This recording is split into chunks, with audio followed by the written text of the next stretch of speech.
When I was 14, I really started to co-write around Nashville, and that was really, really fun because I'd been writing by myself.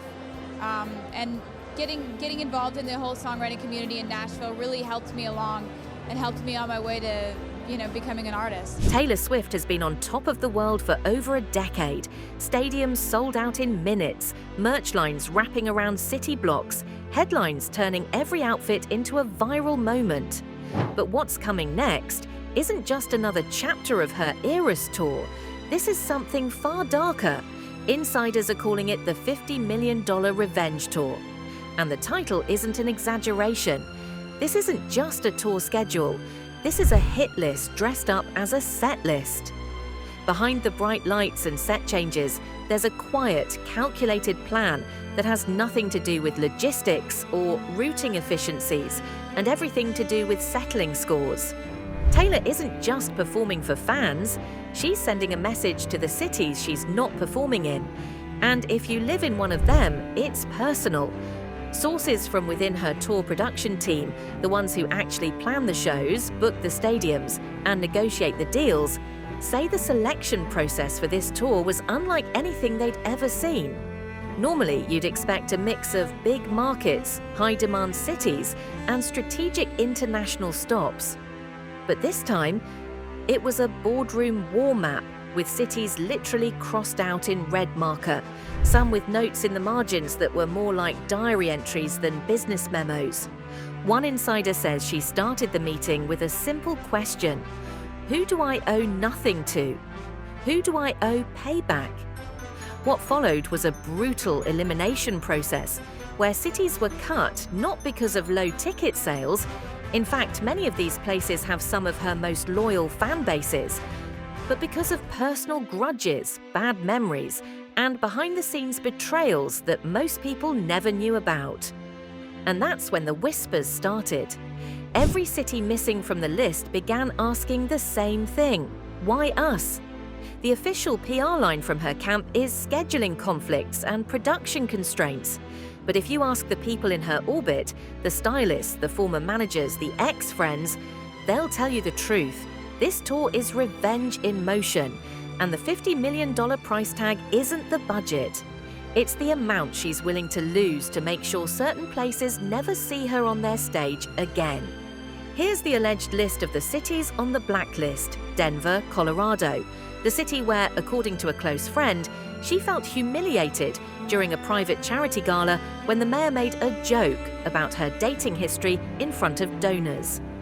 Las Vegas, Nevada, the place where a former crew member gambled away a chunk of the tour budget during a past show stop, leaving her scrambling to cover the shortfall.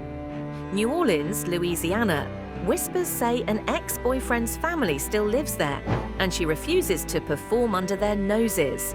Dublin, Ireland, the site of a disastrous secret recording session in 2015 that she believes was deliberately leaked.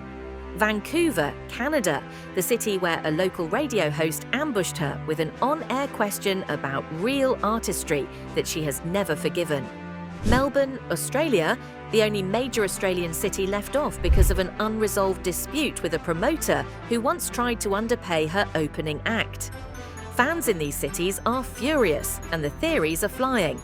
Some call it petty, others call it genius. But one thing's for sure, this isn't random. This is personal, and it's only the beginning.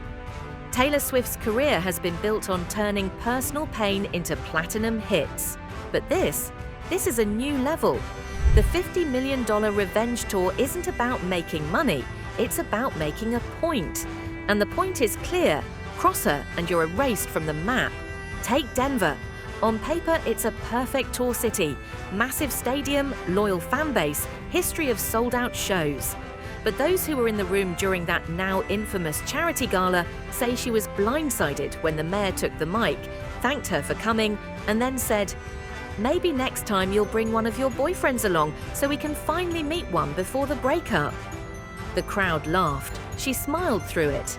But according to her stylist, she didn't speak for the rest of the night. That was it for Denver. Las Vegas is another casualty. People assume it's because of scheduling, but insiders swear it's linked to a crew disaster years ago when a trusted team member disappeared the night before the show and later confessed to blowing tens of thousands of dollars at the blackjack tables. Not only did she have to pay the difference herself, but she apparently had to perform with a skeleton crew. In New Orleans, it's all about old ghosts. An ex-boyfriend, one of the ones she's never publicly named, reportedly still has deep family ties there. She told me once she'd rather set her hair on fire than sing a love song within 100 miles of them, a former friend says. Dublin was cut over what one producer calls the betrayal of the decade, an unreleased track from her 1989 era that leaked online after a hush-hush session there. The suspect? Someone on the Irish end of the production. She's never confirmed it, but she's never gone back either. Then there's Vancouver. Years ago, during a radio appearance, the host asked her if she ever worried about aging out of pop music. She laughed it off, but sources say she had the station blacklisted from press requests within hours. And finally, Melbourne, a promoter dispute gone nuclear. When she learned the promoter had shortchanged her opener, she confronted them backstage. They reportedly shrugged and said, "They're just lucky to be here." She pulled the plug on future Melbourne dates right then and there. So what's the end game here? According to insiders, this tour is as much about who's in as who's out. Every city she's skipping knows it's deliberate. Every city she's playing, they're getting the unspoken message that they're still in her good graces, for now. And before we get into the next part, I'm going to say this directly. If you're not subscribed to Ms. Cathy Knows yet, you're about to miss the part they'll try to scrub from the internet. Because the list of cities isn't just about petty slights, it's about who she's elevating, who she's burying, and what those choices really mean. Hit that subscribe button, turn on notifications, and get ready for the ugliest part of the story. Now here's where the plot gets even more bizarre. If the blacklist was personal, so is the yes list. The cities Taylor is playing aren't just random high-demand markets, they're strategic, symbolic, and in some cases deeply loaded with meaning. Nashville, Tennessee, obviously her hometown, but this isn't just a homecoming. She's deliberately staging the show within sight of her former label's headquarters, the same people she battled for her masters. Every stadium light will feel like a spotlight on her victory. London, England, a love letter to her British fan base and a subtle nod to her past relationships there. One insider says it's half gratitude, half flex, a reminder to certain exes that she's bigger than ever. Tokyo, Japan, she's been quoted as saying Tokyo crowds listen with their whole heart, but insiders add a twist. Japan was where she first learned of a major betrayal from someone in her US circle. The show here is her way of reclaiming the memory. Paris, France, the city of love, but more importantly, the city where she signed one of her most lucrative endorsement deals. Performing here is less about fans and more about cementing a relationship with a brand partner that's worth tens of millions.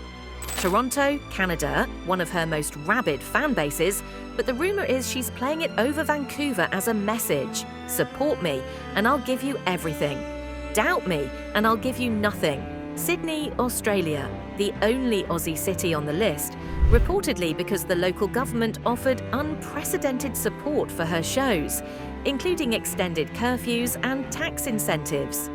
So yes, the $50 million revenge tour is very personal. Every city on the blacklist is a scar. Every city on the yes list is a trophy.